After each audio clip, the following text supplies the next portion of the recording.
Here is a question. Read it carefully and think about the answer.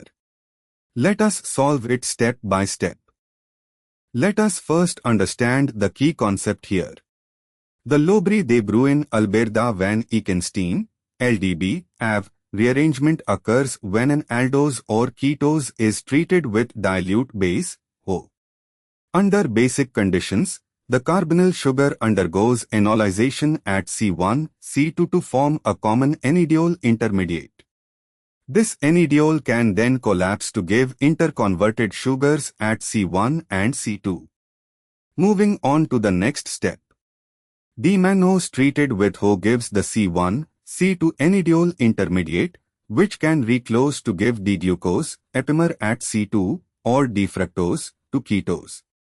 This is the well-known interconversion, D-mannose enediol D-glucose enediol D-fructose. Moving on to the next step. D-glucose treated with O again forms the same C1, C2 enediol.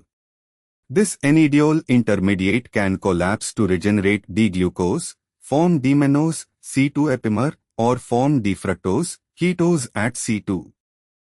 And for the final step, product A is therefore D-fructose, the 2-ketose that arises from the enediol intermediate shared by D-glucose and D-mannose under basic conditions. This is a classic result of the LdB, AvE rearrangement. Why other options fail?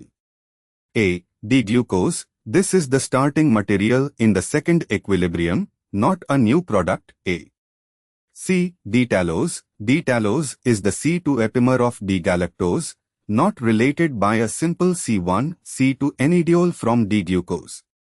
D. D-idose. D-idose would require epimerization at a different carbon, not produced by the C1, C2 enediol rearrangement.